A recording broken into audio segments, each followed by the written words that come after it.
Hi, everybody. Hi. Good week off from this on your Monday afternoon. So today we're going to be talking about leadership and kinship. So this is kind of a little bit of background information, I think, for some of what we'll step into in the next coming weeks.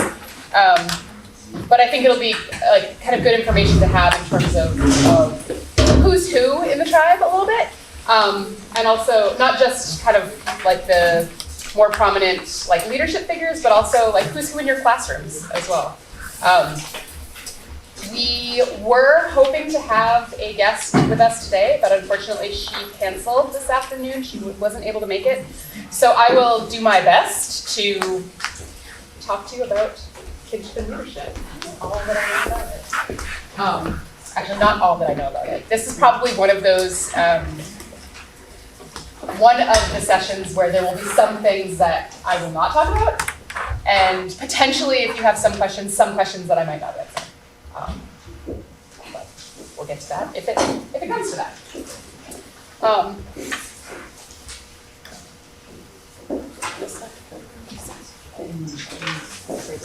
Oh, there we go. Okay. So first, we're going to just sort of do a little exercise about who are the Wampanoag people that you are working with.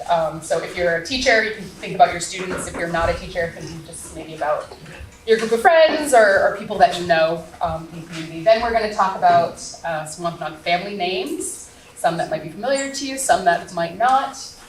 Then we're going to talk about kinship relationships and how people are connected in the tribe. That's going to be my favorite part today. I spent a lot of time working on that today. So, and then we'll talk more generally about leadership and who's who, both presently as well as going back a little bit, and then the difference between our traditional leadership and our tribal council, because those are not the same thing for the most part.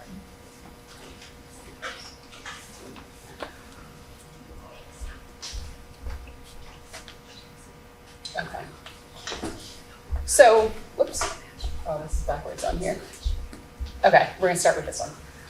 So, think for a minute about who are some of the Wampanoag kids in your classrooms or your friends, whatever. Think about all the ones that you're teaching maybe right now, today. And see if you can think about one thing that you know about each of them. And it could be something simple like they have an older brother named so-and-so. But it could also be something like, their grandparents were the selectmen in this town, or something like that. Think about something that you know. You might not know something for everyone, but see what you can come up with. Write it down, great. If not, just think about it in your mind. Okay. Now, of course, you have multiple students in your class, right? And you probably can't do this for every student in your class, right? You probably, outside of maybe their parents' names, maybe an older sibling's name, most likely you don't have this kind of information for most of your students. Okay? But I do think that's important to think about. Well, it's important to start as the year goes on to get to know your students, right, and start to collect this kind of information. But I think it's particularly important here in Mashpee and in our surrounding areas to start to know these kinds of things, because these children's stories are very, very closely connected to the history of this town, right? Because in many cases, their stories are the history of this town. And if we're working here and in community here, then this is important information for us all to understand and have sort of a collective shared understanding, right, of these things.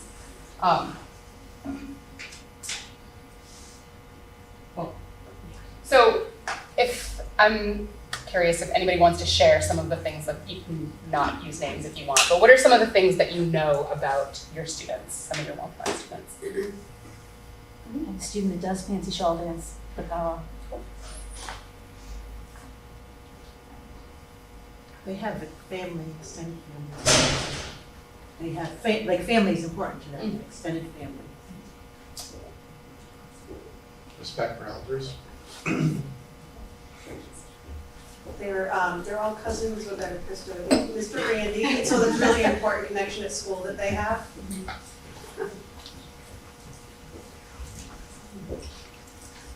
they also all want to know who else is tribe in the classroom. Uh-huh. And I have a name that's a tribe name, and so they started tribe, they want to know that. They whispered it to their mom first, but they, as they go on, as they learn about each other, they make connections, which is so interesting.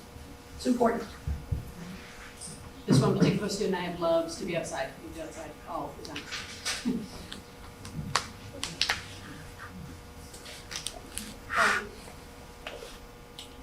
No. Okay. So this is just a list of a bunch of Mashpee Wampanoag family names. There's obviously a whole bunch more. Some of these are names that you don't really hear much anymore. Some of them you hear a lot, right? The ones that are in pink are also Wampanoag words, which is why I highlighted those. It's possible that there are others that, like Mingo, I was debating whether or not I thought that was a Wampanoag word. I'm not actually sure. But so you can see that while there's, I'm sure that some of these names on this list, you know several of, right? You've had probably several siblings, several cousins, but it's also a much larger group than that, right? And there are children that might come through your class that you won't necessarily know right off the bat that are Wampanoag, and yet share these same connections that any of the other kids in your class might share.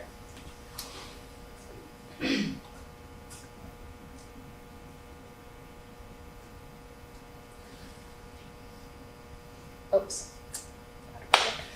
So this is just sort of a general basic family tree, right? We've got some siblings, their children, some first cousins, and I think that in large part, this is most of the extent of what most people know about their family, right? Maybe you can go one more generation in whichever direction, right? In terms of not necessarily who you know the names of, but who you actually are like interacting with, and your kids know their names and call them auntie or whatever, right? But I think for most, this is fairly familiar.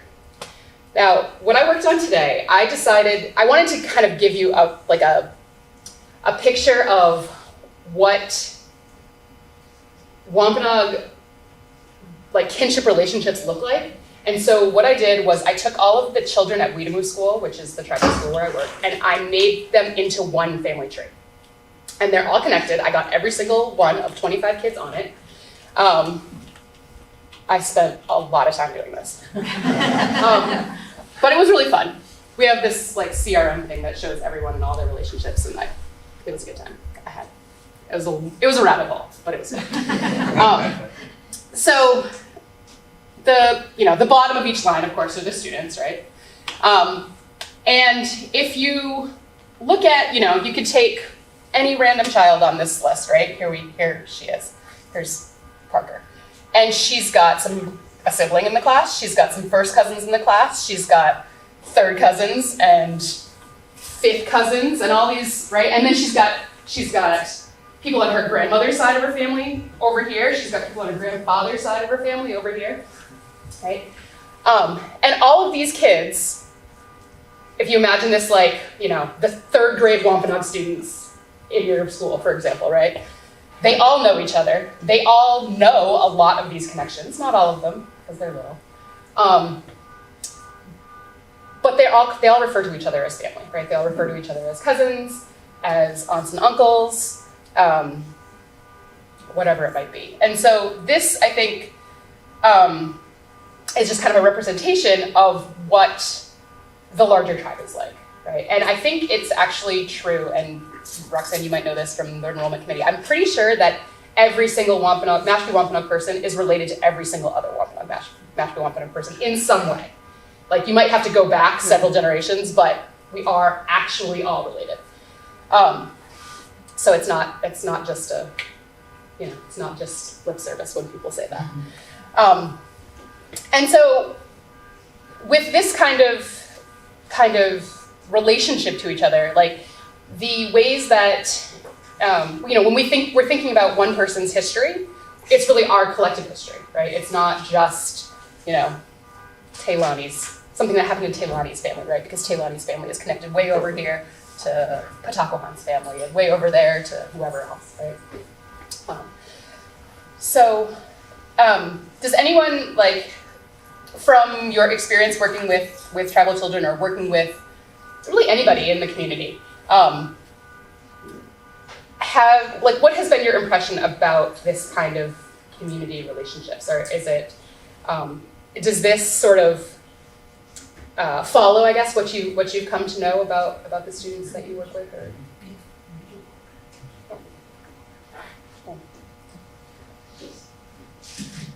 Hi. Yeah, so I follow it. It's nice to have this picture though, because there's often this talk about family, right? Right. That's family, Mm-hmm. right? So seeing it down at this level is helpful. Yeah.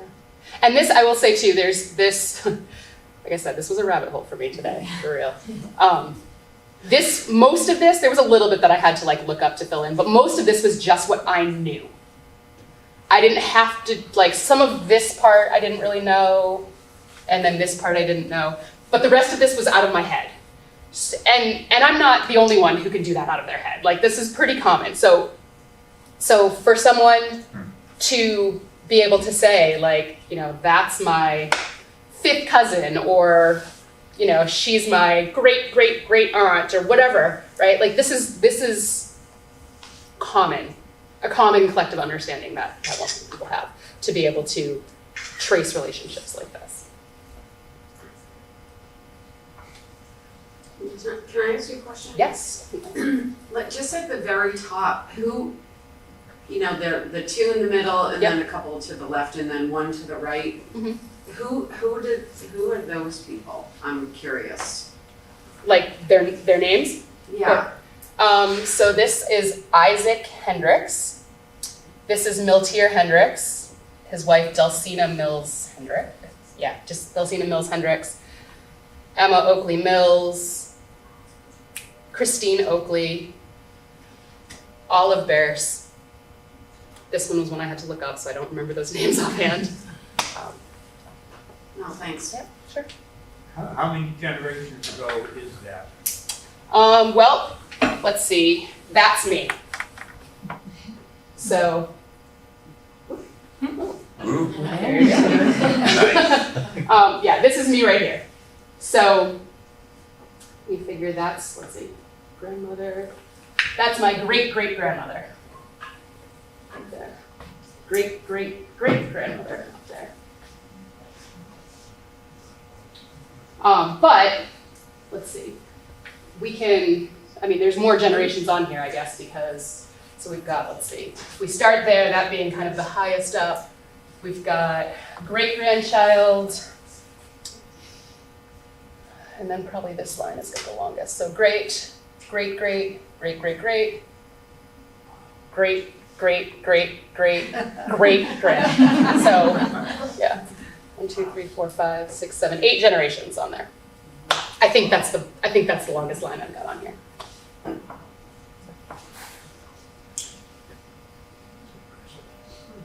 again, most of this was out of my head, right? So this is like, I think something that, you know, this like understanding of like really extended family is, I think, really just something that is a really critical piece of understanding Wampanoag culture, is to understand that these connections are like just natural, I think, right? So how did you learn that? Was it like having conversations in the family and talking about, oh, she's so-and-so and he's so-and-so, and over from very young, or how? Yeah, I mean, I don't know. I mean, some of it I actually had to like learn, I guess, like, you know, like there's the street that my dad grew up on is named after her, so that's an easy one. That one, I knew, I did like, I don't know, I guess, I mean, every person who's enrolled in the tribe, like you can go to the enrollment office and they'll print off your whole genealogy. So people have access to this information if they wanted it. But like if we look at, so here's my grandmother right here and her sister here. Like, so this makes like all of these people my dad's first cousins. like all of those ones, I don't ever remember learning that. I just knew it, and then and then they had kids, and now I work with their kids. So, Thank you. just yeah. If one of the parents is non-Wampanoag, how does that change the tree? Because Yeah, it wouldn't. I mean, it wouldn't really change the tree. I think in a modern sense, we are matrilineal tribe, which we're going to get to that in a little bit. So if this was a historical, we went back a few centuries and mapped this, it probably would look different. But by today's, standards and by enrollment, I actually wasn't planning on talking about enrollment, but I think we will talk about that a little bit today. You don't have to go through your mother's line to be a tribal member or to be a part of a family.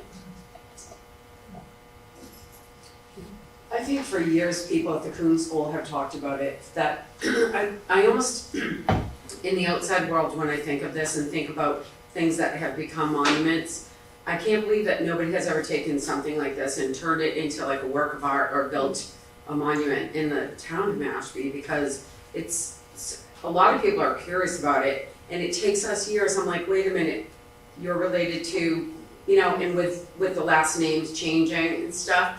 And I think that's such a cool part of history. I wish the artists would pick it up and do something for you guys in a monument. Well, I know Anita Peters, who some of you may know, be familiar with, but she has I think it's might be the whole tribe. Do you know, Deja, that cape that she has? You know what I'm talking about? That has the whole genealogy on it. I know it's definitely her family, if not beyond. But she has 2 Wampanoag family, probably more than that, coming into her family. So I'm sure it's quite large. But yeah, I definitely think that this information is, it's, I think, put out to tribal members as much as possible, but although it's not necessarily like you said, it's not necessarily on display for someone to look at.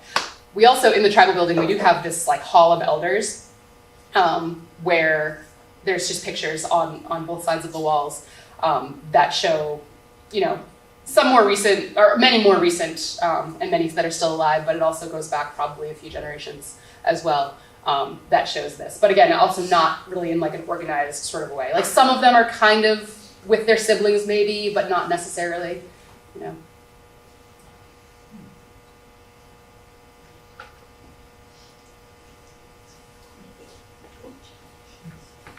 I was gonna say, I think that maybe you learn those things because you spend so much time with the family members, because you are locally all in the same area, and the children, they have caregivers that are their aunties, their uncles, their cousins, and so there's so much more of that than maybe in our modern families that are spread out everywhere and far apart and don't have all that time together and all those important, family moments together. Right, exactly. I think there's definitely a large part of this is the fact that everyone still is in the same place, mostly, right? Well, these people are, because they're all going to a school in Mashpee, right?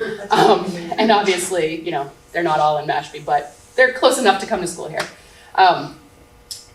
And this family right here, for example, these 1, 2, 3, 4, 5. Whoops! I don't know where we were. Does anybody else know where we were?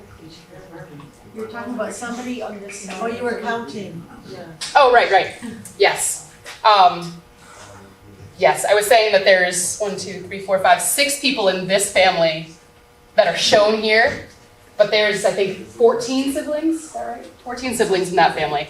So obviously there's a whole bunch of people not represented on here that either, maybe don't have preschool and middle school age children, or, don't live locally.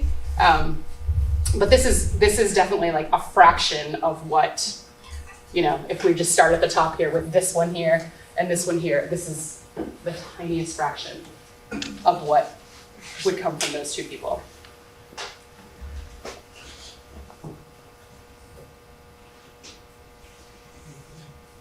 Questions? I'm trying to figure out the year. You know what I mean? I'm just trying to figure out the years. You know what I mean? So if that's 1980. Let's see. That'd be 60s. All right, help me out, people who will So- maybe know this. Emma's my grandmother. Right. That's Emma. Yeah, 1880s, 1890s, something like that. Yeah. So that was early 1900s, DHMH were, Yeah, so this is 1923. She's older, so Right. probably 1908. 19 teens, Yeah. maybe. Yeah. Yep, and then, so here, this is like the 40s probably. okay. And then when we get here, it's all over the place. Okay. Maybe 60s, 80s and 90s, the last 10 years. Yeah.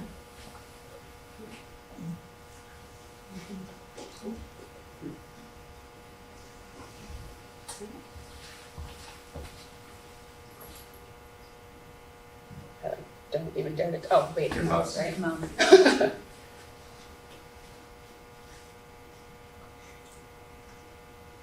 Okay, so switching gears a little bit, I want to talk about some of our traditional leadership.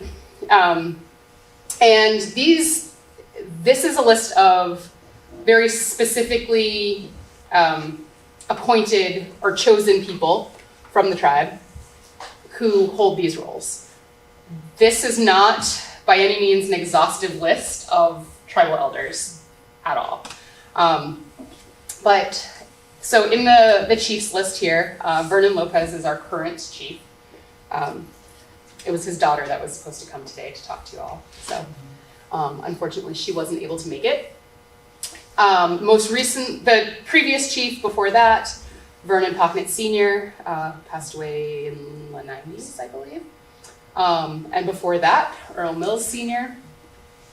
Ellsworth Oakley, his role is as sort of a overarching chief for the entire Wampanoag Nation, so not specifically Mashpee, but Mashpee, Aquinnah, Herring Pond, Sonnet, all the tribes kind of collectively as a nation. Earl Cash Sr. is the current medicine person.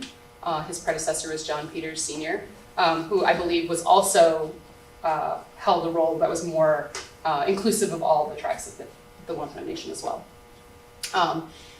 This particular category, I think, is the one that, to me, seems very, very incomplete. Because just because someone has that title, I think that is not the only, those are not the only people who are practicing medicine in this tribe, certainly not.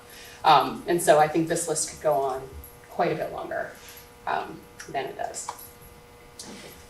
We also have 8 clans, and these are the women who lead those clans. Marlene was the one who's going to be here today.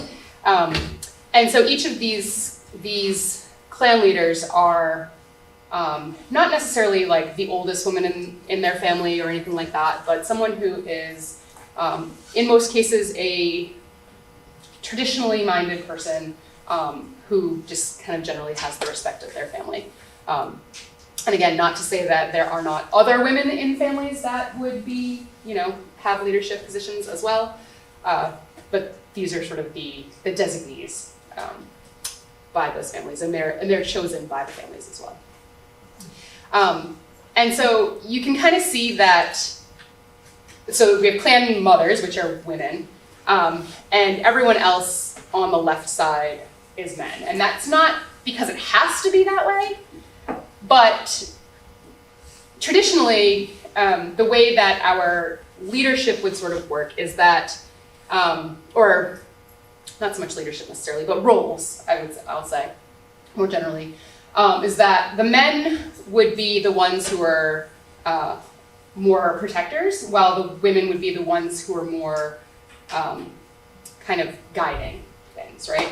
And so if you imagine that,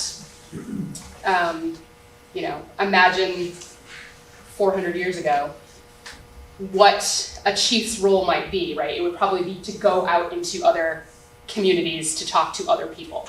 And if that was potentially an uncertain situation, could potentially be an aggressive situation, then you wouldn't necessarily be wanting to put your women in that position. And so likely that position would be for men.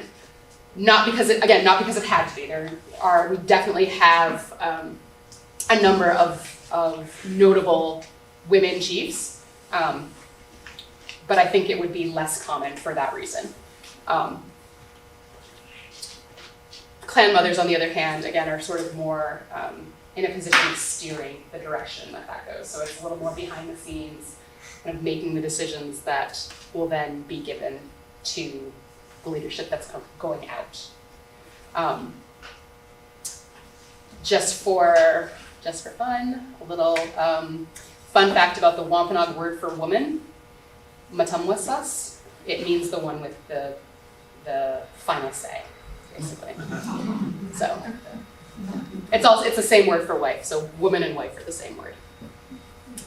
And the word for man is very benign. It just means like the male on the surface, like surface person.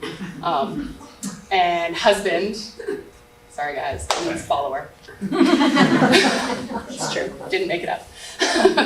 So anyway, so again, the role of clan mother really does kind of follow that kinship pattern that that the women are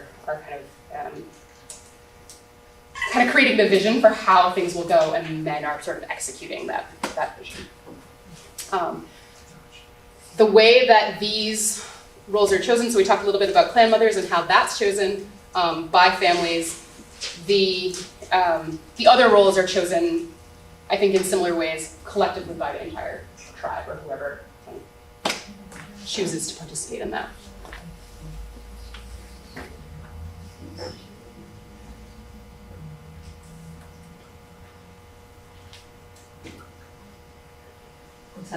Yes. Is the Chiefs Council the same as the Tribal Council? No, sorry, I forgot to mention that. So the Chiefs Council is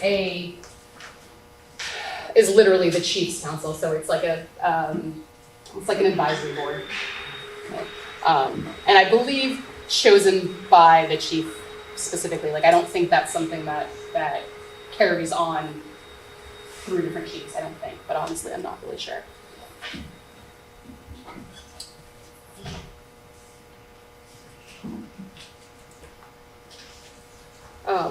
So this is the tribal council, which is not the same group of people. Tribal council is a group that is elected much like any other local or federal election would be elected. This is the current council as of a month and a half ago. And you probably recognize many of these names because many of them came through these schools. You may have taught some of them, gone to school with some of them.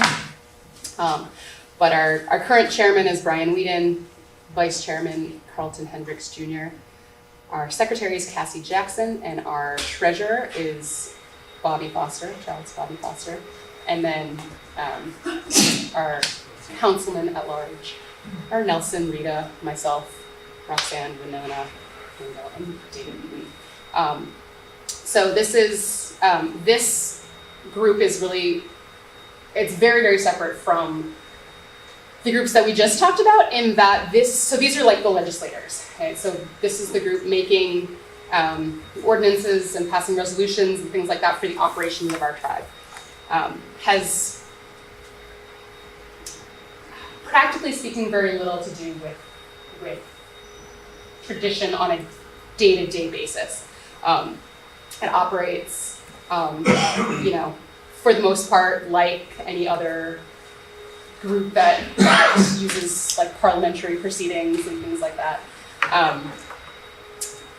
And while there is certainly a communication, I think, between this council and the traditional roles, and actually technically the chief and chosen medicine person actually have voice on this council as well. But to varying degrees, choose to come to the table. So this is the group that organizes the services that you see. So this, all the housing development that's on Meeting House Road, that's a program of this that comes under this organization. Any potential business ventures, whether they're things locally around here, the Shellfish Farm, any future casinos or anything like that, that all is directed here, or directed through here, as opposed to the traditional leadership. Questions about that? Yeah. How long has the tribal council existed? 70s? Is that true? 70s? Is that Yeah, I early think 70s? 74 it was Mhm. incorporated. Yeah. This council is since federal recognition, so it kind of morphed. So before that, it would just been the chiefs, the medicine person, and the Right. plan So on this organization into a council like this has probably everything to do with the relationship with the federal government, and that's why it's established. This, if you think about this as, like I said, as legislators, right, and then all of the kind of departments of the tribe, sort of the secretaries of various departments, if you're thinking of it like a, on at state to state level.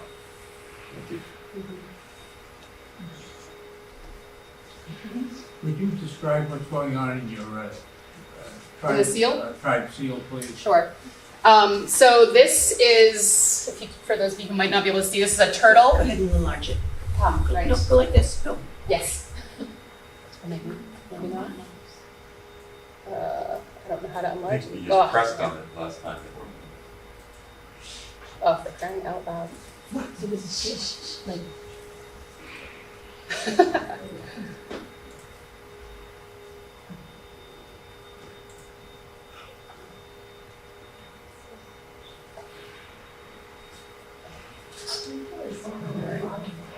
Maybe you. And then long press, just press it. Yeah, just press on the seal, maybe. Oh, I don't know. I made it into no longer a touch screen somehow. So there's a turtle in the center with the water behind. The sun is kind of behind that. There's a wolf on top of the turtle, deer antlers, a hawk feather, and some corn. And so our creation story is that the continent, that North America, was created on the back of a turtle, and so that's what this is. That's the land that we're on, Turtle Island. Have you heard the term Turtle Island before? Yeah. So that's Turtle Island. And as people on the East Coast, that's the rising sun. You may also have heard Wampanoag people referred to as people of the first light. So that's what that is representing. And as a tribe, as a group, so I mentioned that we have clan families, right, that are represented by different animals. We are also all represented as a whole tribe by an animal, and that animal is a wolf. So that's the people. And then these other things that are on here are just sort of representative of other things that are, in our environment and that sustain us. Particularly corn and beer being sort of the staple foods in this area. And the words around that are in Wampanoag, so they are, so it's Masipi, Katuat, Wikwayat, Sonkuat, Papunisat, Ashamwat. Those familiar, sort of, a little bit? Masipi is Mashpi, Katuat is Katuit, Wikwayat, Wakoit, Sonkuat, Santuit, Papunisat, Papaneset, and Ashamwat is Ashimit. So those are the kind of Mashpee villages, original villages that were part of what is now named Mashpee. And those words, Masipi is like big water, refers to Mashpee Pond. Katuat is like a talking place. Wequiat is a place of light. Sonkuat is like the sachem's place, a chief's place. Papunisat, I love this one because it's so ironic, actually means a winter place. And Ashamwat is like a place where there's a spring.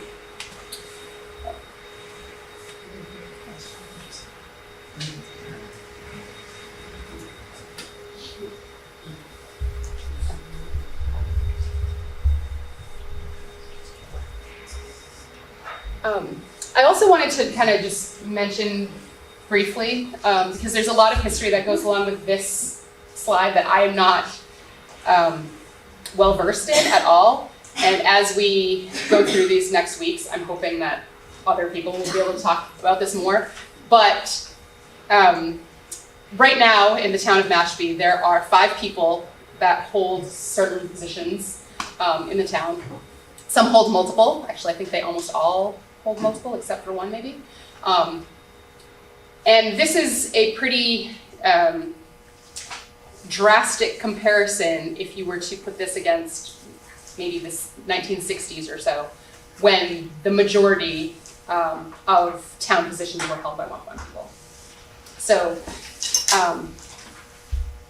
while, you know, so this is like another facet of Mashpee leadership, right? Mashpee as a town, as opposed to Mashpee as a tribe. And so we are still, in many ways, involved there as well, even though it's not the same degree of involvement. But I think also that's pretty out of our hands as well, right? Because it's an elected, these are all elected positions for the most part, and we are no longer a town of all Wolfgang people, right? So it's not as likely that we would have the amount of representation that we've had in the past on these many boards.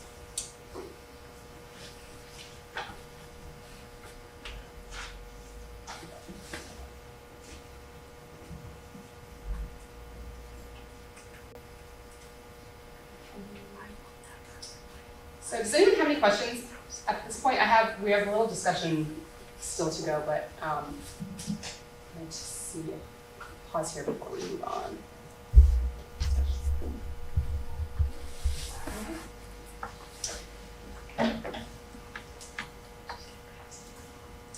So for maybe like 10 or 15 minutes, I wanted you all to talk at your tables or however you'd like about some of these questions, and then we can kind of just share out afterwards and have a conversation about it. But what is this kind of interconnectedness, like the family tree that we talked about? What does that mean for people in a community or for students in your school? And what impact does this history, your students' history, your students' relationships to their the leadership in the tribe, what kind of impact does that have on people presently? Okay? And whether that's here in Mashpee and Falmouth or beyond. How does this become important, this kind of information? How does that become important for people now? Anybody want to share what you talked about at your table, whether it's an answer to one of these questions or just general reflection? Yeah. We've noticed that it's really helpful, like if a student is having a tough time, one of the benefits is that, you can walk them around the school and they're guaranteed to, there's a family member there, give them a quick hug or, give them a smile and it helps turn their day around. Not a lot of people have that luxury of having family members in the same building.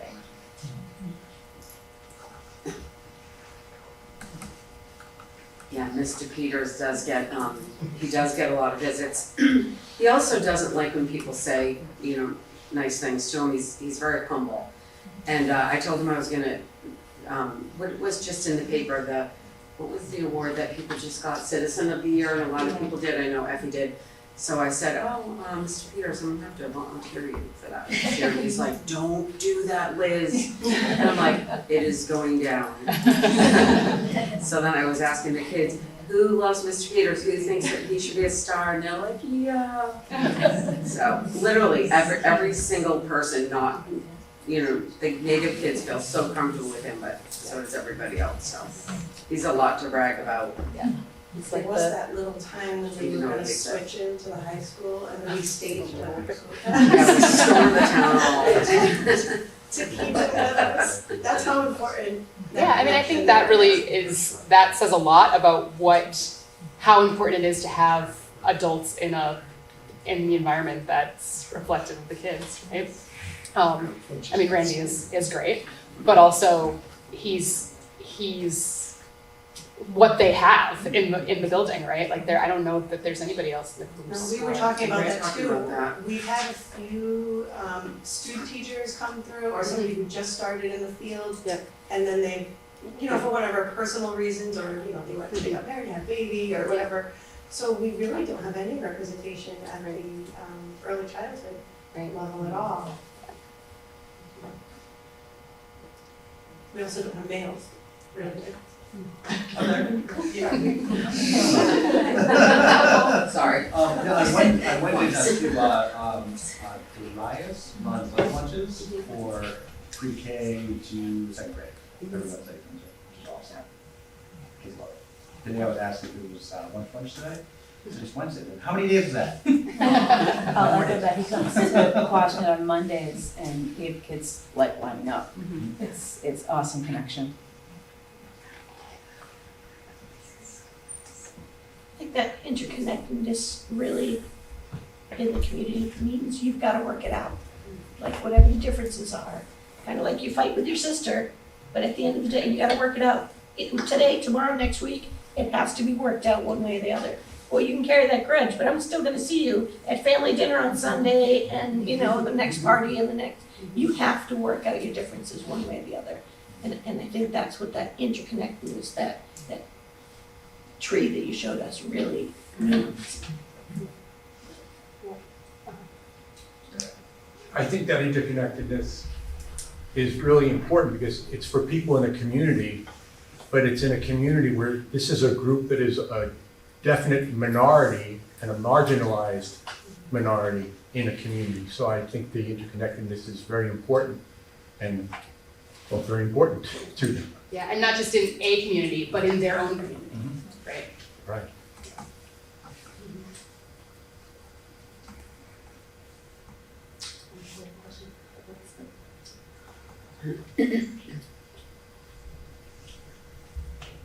So looking at the second part of this, the second question here, what is the impact of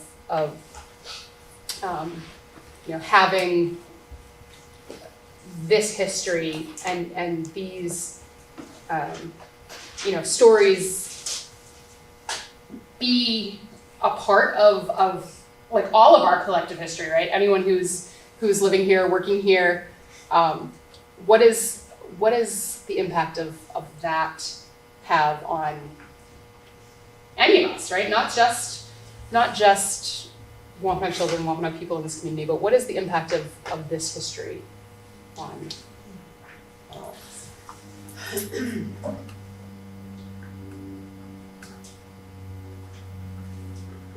I'm not sure I understand exactly the question, but I think that it doesn't have enough of an impact on the non-Wampanoags because we don't know it.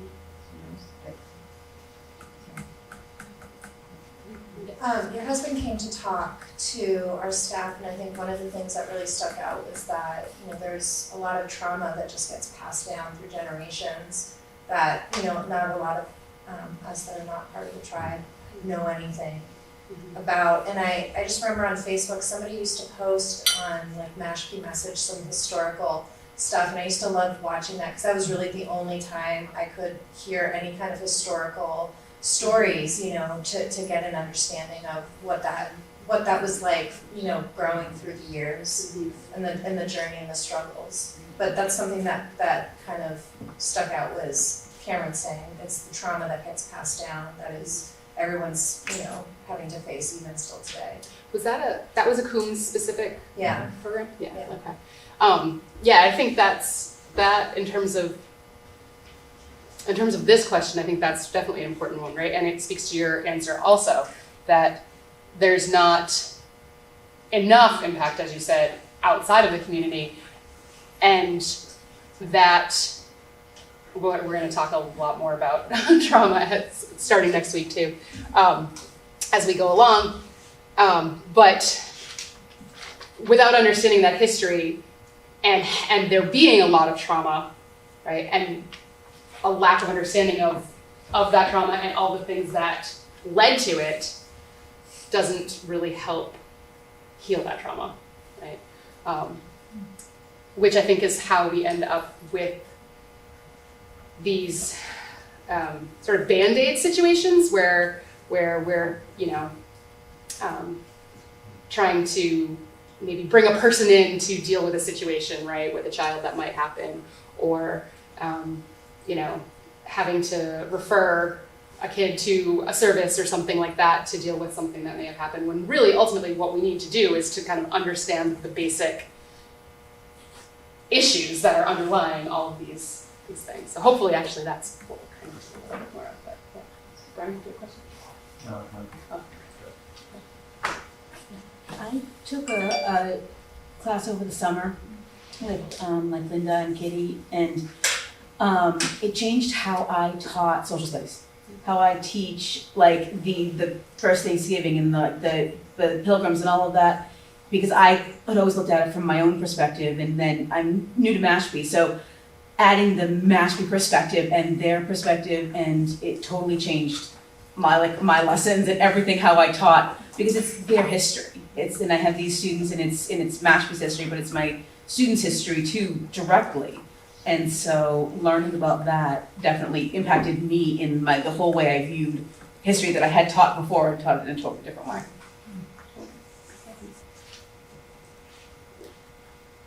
We were talking a little bit over here too, growing up in the town, very little was put out there as we were growing up. As far as, you know, it was because of a lot that was going on in the 70s and the 80s. I don't remember learning very much about the tribe at all. And so it hasn't been that long that there has been a lot of knowledge of the, I knew the friends that I had and who, you know, who was cousins who, but even with the trauma, you didn't know a lot of the stories until more recently. It's still a fairly new kind of thing to talk about.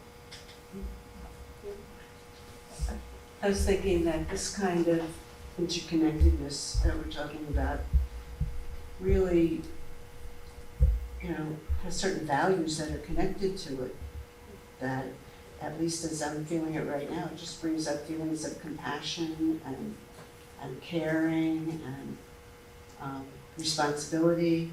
We're talking about generations. You know, my family, I don't know anybody beyond my grandparents. And there's a little bit of unrootedness about that. And so compassion and caring about people can come from other places. But if you're if it's your family, it starts out and your family is connected, then you can feel interconnected with things beyond family. You know, it just, and I think our community has a lot to learn about that. Because it's relationships, right? That's what we're talking about, is relationships to everything.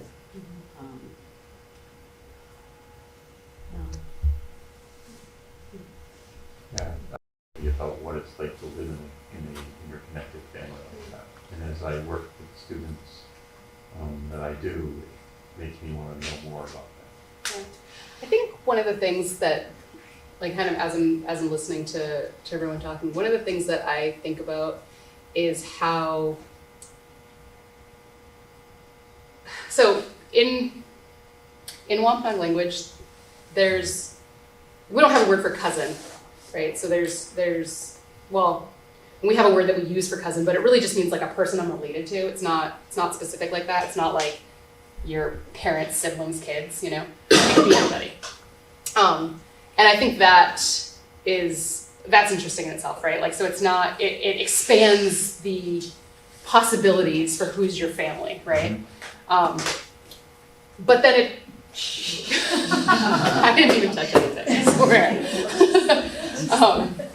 So it expands those possibilities, but also like the word for, so we have two different ways you can say mother, or I'm sorry, two different ways you can say aunt, two different ways you can say uncle.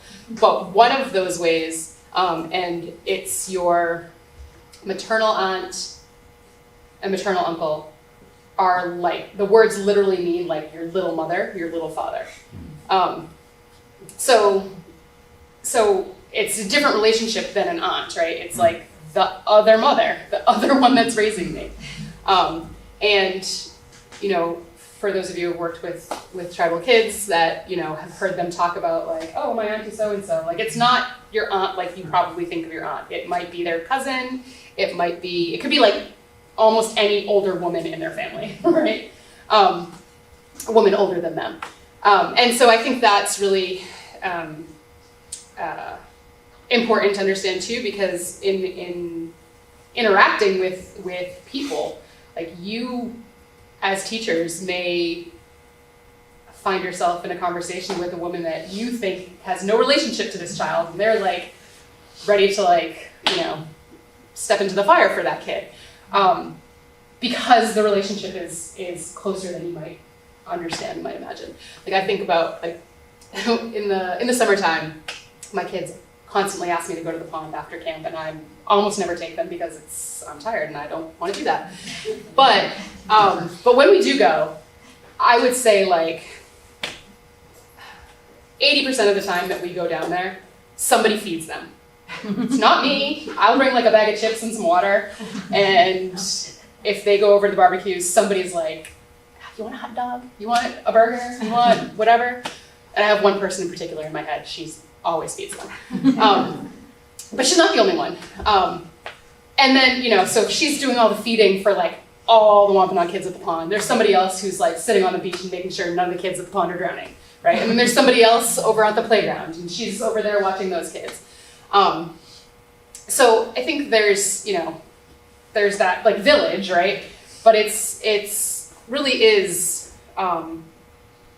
very, very real, and kids I think really understand that and feel that. And I feel like I hear, you know, stories about like my dad's generation about like 130. I don't know how familiar you all are with the town of Mashpee, right? But Route 130 is where a lot of tribal families still live, but it's definitely where they used to live, right? That's kind of like the main drag. And I think my dad one time was like, you couldn't get from this part of the street to home if you did something wrong. By the time you got there, they knew it, right? And I think that kind of idea, like that continues, whether it's down the street or it's, you know, because obviously there is some spread. But like I've seen twice in the last week, I've seen the same two girls, students here, walking from the housing development on Meeting House Road down towards the corner. And if you don't know the corner, it's Great Neck and 130. That's the corner. It's the only the corner. And that's where they were headed, because that's where one of them's grandmother lives, down that way. And so, you know, I kind of imagine that as like sort of the next generation's like 130, right? Meeting House Road, because now there's that housing development there where a lot of people are going to be. But that whole area is just full of tribal families, tribal kids, as well as the rest of the town. But they're really like this like image that we have of a village raising children. Like it really is very real. It's not a metaphor at all in this tribal community. Other questions or comments?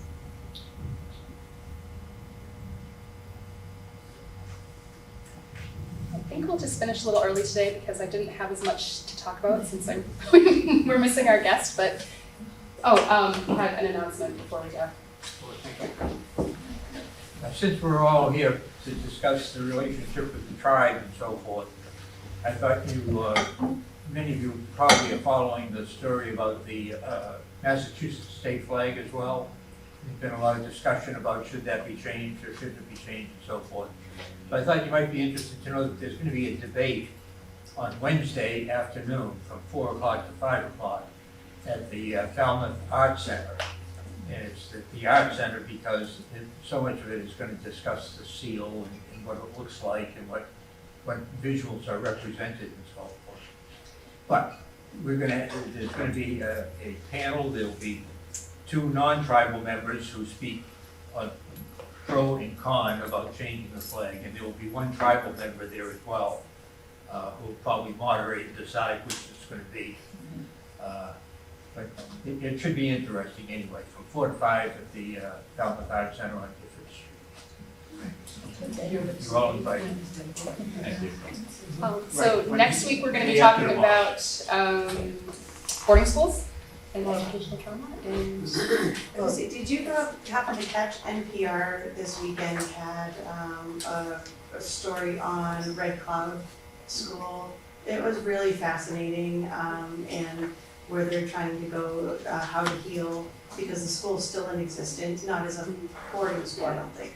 But, and the history with the Catholic Church, it was really fascinating. It was on all weekend, so I caught snippets of it, like, while I was driving to different places, but, if you haven't listened to it, it was quite fascinating when I saw that we were gonna be talking about that. And it's kind of shocking that I've never heard about any of this. That, they also had another report on, sundown cities, sundown towns, and I'm like, how am I this age and I've never ever heard of this? And it's still, in some ways, going on in some places, so, there's a couple of really good stories on it. We will watch a couple of video clips next week, so just,